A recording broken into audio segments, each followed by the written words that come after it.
மாற்றுக்குரல் நேயர்களுக்கு வணக்கம்.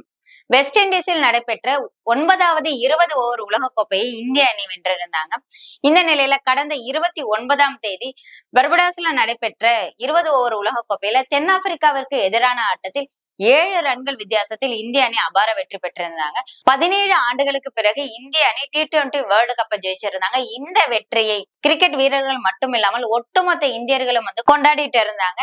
இந்த நிலையில கோப்பையுடன் எப்பொழுது இந்த வீரர்கள் இந்தியா திரும்புவார்கள்னு தேசமே எதிர்நோக்கி காத்து கொண்டிருந்தது. பர்படாஸில் ஏற்பட்ட புயலின் காரணமாக 2 நாட்களுக்கு அங்கு விமான சேவை நிறுத்தி வைக்கப்பட்டிருந்தது. இதனால் வீரர்கள் இந்தியாவிற்கு வருவதில் தாமதம் ஏற்பட்டுச்சு.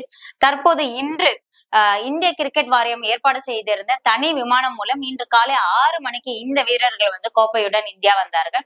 இந்தியா வந்ததும் 11 மணி அளவில் பிரதமர் மோடி அவர்களை சந்தித்து வாழ்த்துக்களை பெற்றனர். பின்பு இன்று மாலை 5 மணி அளவில் மும்பை கடற்கரையில் நரிமன் பாயிண்டில் இருந்து வான்கடே ஸ்டேடியம் வரைக்கும் ஒரு ஓபன் பஸ்ல இந்த வீரர்கள் வெற்றி பெற்ற கோப்பையுடன் ஊர்வலமா செல்ல இருக்கிறாங்க.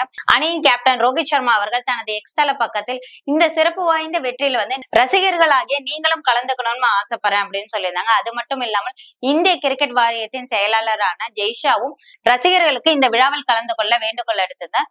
அது மட்டும் இல்லாமல் வான்கடே ஸ்டேடியத்தில் ஒரு பாராட்டு நிகழ்ச்சியும் ஏற்பாடு செஞ்சிருக்காங்க. இந்த நிகழ்ச்சியில ஏற்கனவே அறிவிக்கப்பட்டிருந்த 125 கோடி ரூபாய் பரிசு தொகையும் வழங்கப்பட இருக்கிறது. இதற்கு முன் 2007 இந்தியா முதல் முறையாக T20 வேர்ல்டு கப்பை ஜெயிச்சப்பையும் இதே வான்கடே ஸ்டேடியத்துல இதே போல ஒரு பாராட்டு நிகழ்ச்சி ஏற்பாடு பண்ணியிருந்தாங்க. T20 வேர்ல்டு கப் ஜெயிச்சது ஒரு பக்கம் சந்தோஷமாக இருந்தாலும் இன்னொரு பக்கம் இந்தியாவின் நட்சத்திர வீரர்களாக பார்க்கக்கூடிய ரோஹித் சர்மா, விராட் கோலி மற்றும் ரவீந்திர ஜடேஜா அவர்கள் இன்டர்நேஷனல் T20 ஃபார்மேட்டில இருந்து ஓய்வு அறிவிச்சிருக்கிறாங்க. இது ஒரு பக்கம் ரசிகர்களிடையே ஒரு வருத்தத்தை ஏற்படுத்தியிருக்கு. ராகுல் டிராவிட் அவர்களுக்கும் பயிற்சியாளரா தன்னுடைய பதவிக்காலம் நிறைவடைய இருக்குது. இந்த நிலையில இந்திய கிரிக்கெட் வீரர்கள் தாங்கள் ஜெயிச்ச T20 வேர்ல்டு கப்பை ராகுல் டிராவிட் அவர்களுக்கு சமர்ப்பிக்கிறோம் அப்படின்னு சொல்லியிருந்தாங்க. இதற்கு பிறகு T20ல யார் கேப்டனா இருப்பா, பயிற்சியாளரா யார் தொடர்பாங்கிற ஒரு எதிர்பார்ப்பும் எழுந்துட்டு இருக்குது. பொறுத்திருந்து பார்க்கலாம் வாங்க.